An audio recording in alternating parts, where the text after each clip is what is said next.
Kansas City, Cincinnati. Let me get it again. The quarterbacks are legendary, and they were ready to go. I'm not sure what Burrow was wearing. Cody Rhodes. But that's a different conversation. All right, Bengals 3rd and goal, 2nd quarter. Burrow to his new favorite receiver. Yeah, vintage Joe. Yoshivas pushes up like he's going to go to the back pylon and then shuts it down, come to the front pylon. A pinpoint throw from Joe Burrow. Oh, look at the toe tap. Bengals take a 10-3 lead. Next, Chiefs drive. Mahomes, how about this throw? Downfield one-on-one. Cam Taylor-Britt versus Rashee Rice. Patrick holds that safety. You cannot throw that football on a line better than Patrick Mahomes. Oh, Rashee Rice, spectacular. Tay loves it. We're tied up at 10. Early 3rd quarter. Chiefs down 16-10. D Wood, big fella. Thick 6, baby. Thick 6, man. We the best athletes right there on the field. Look at that, man. Look at that hip movement. Yeah. Chiefs go up 17-16. Now he would go the other way. Burrow, 4th down play, and they go for it. Trust your guy 3 times in a row. That patience in the pocket, and then someone gets open. Critically, though, they missed the extra point. Keep that in mind. It's a 5-point game now.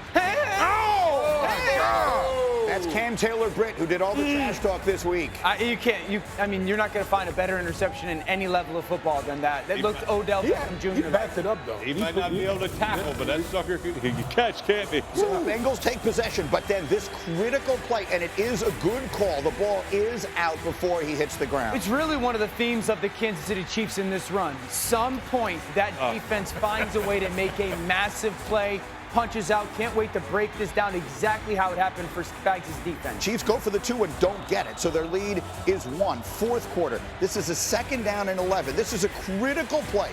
Jamar Chase wants a hip drop tackle. Let the record show. It was not a hip drop tackle. Not even close. And because he loses his mind, it goes from 3rd and 7 to 3rd and 22. And think about it, the play call is going to be completely different. It also gives you the opportunity, if you get 4 or 5 yards, to make a decision to go for it on 4th down. They get a field goal, but it could have been a touchdown. So their lead is only 2. 48 seconds left. This is 4th and 16. If it's incomplete, the game is over.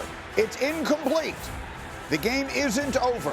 Flag comes in late. Dan, pass interference. Pass interference, and clearly pass interference. It stinks that the game comes down to that, but it's not on the officials. That is an obvious pass interference, and the flag has to get thrown. We'll get everyone's opinion on that in a minute, but it leads to this from 3 seconds left and 51 yards. Yeah, Harrison Butker, was there ever a doubt? 51 yards, and it's good. And Mahomes did just enough. Burrow, he was brilliant, but it wasn't enough. After the game, Joe Cool, talk. It's nice being back playing ball, but, this one stings a little bit. How frustrating is this loss compared to the other? As frustrating as I've had. Why?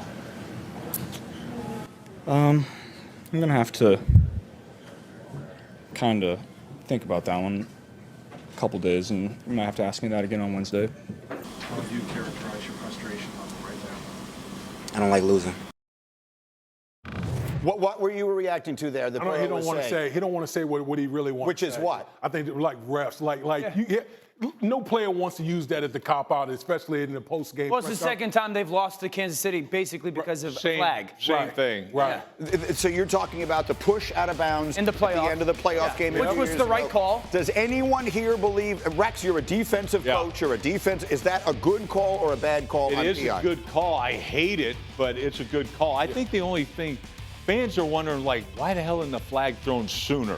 You know what I mean? And look, that official don't want to throw it either, but he goes, I got to. Got to. But I have to say it is a good call. Here's what I'll say. I posted right after the game. Unbelievable drama. I hope we get this again in January. And every response was refs, refs, refs, refs, refs. So that's clearly what people were thinking. But Rex, you were thinking something different. Yeah. You know who doesn't want to see this again? Kansas City. Really? Kansas City. No, because I'm telling you, look, they got outplayed. Say what you want. Yeah. Yep. Lou Anarumo, he said going in, I told you yesterday that Cincinnati styles make fights. Right. This team is not afraid of Patrick Mahomes and company. Look at this pick. The coverages are great.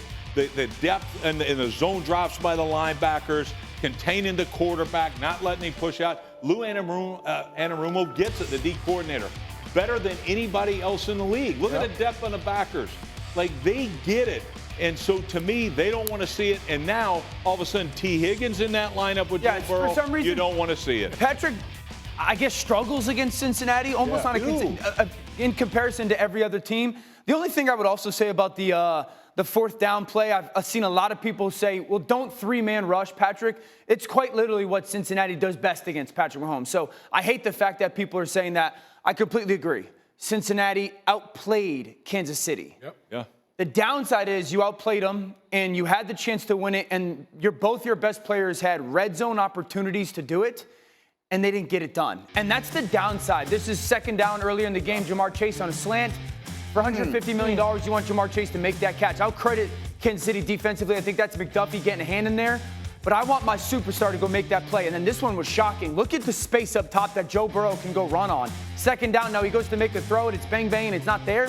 I think if he runs, he might score. Yep. Both those drives, they kick field goals instead of touchdowns. Yep. In many ways, the difference in the game. Romo said exactly that in the moment. He said, I think if Burrow takes off and runs, he probably scores. It's a weird game. Also, remember, the missed extra point leads to a bunch of things. The missed extra point leads to the Chiefs going for 2, and all things that probably wouldn't have happened otherwise, which is why the point differential winds up being 1. But do you agree? If these teams see each other, I know that the Chiefs have now beaten them 3 straight games. Yeah. But boy, it is the best rivalry in the sport right now. If they face each other again, the Bengals definitely think they can beat them. The Bengals, listen, I think a lot of teams scared to go in the Arrowhead, except the Cincinnati Bengals. Mm-hmm. They've been the team that go in the Arrowhead and beat them to get to the Super Bowl. This team is clearly not afraid of Patrick Mahomes and company. You talked about Lou Anarumo, knows how to play Patrick Mahomes.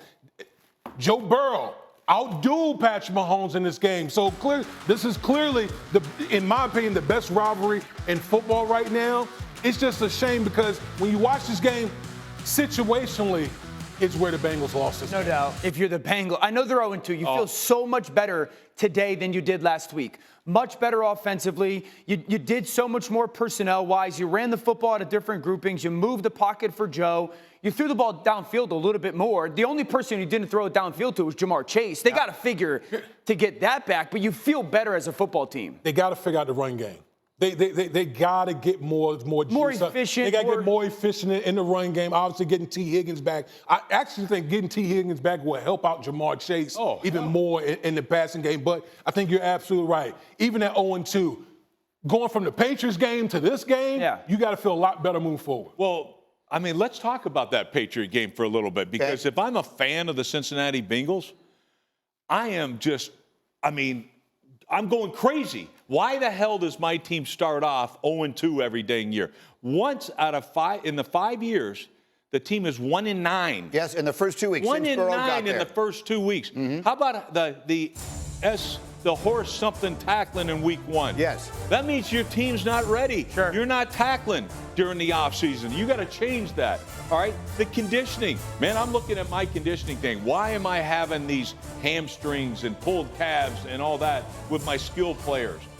You know, I just don't get it. But look, like 1-9. Yep. 1-9 over that span. So this is a great football team. A great football team. Why the hell are we starting off 1-9 in the first 2 weeks of the last 5 years? Makes no sense. What doesn't make sense is you must not be changing your offseason because you better change that stuff. We don't need to be starting 0-2 next year with this group, with this talent. And look, the T. Higgins thing, D. Wood, absolutely that's going to help Chase. Right. 100% will help. Jamar Chase, also, look, I don't know if they would have gotten a first down on 3rd and 7 or not. I know they had no chance on 3rd and 22, and that was a drive that looked promising there. So Jamar Chase can't lose his mind in that moment. It was not, by the way, a hip drop tackle, which is a very specific thing, and that one wasn't even particularly close.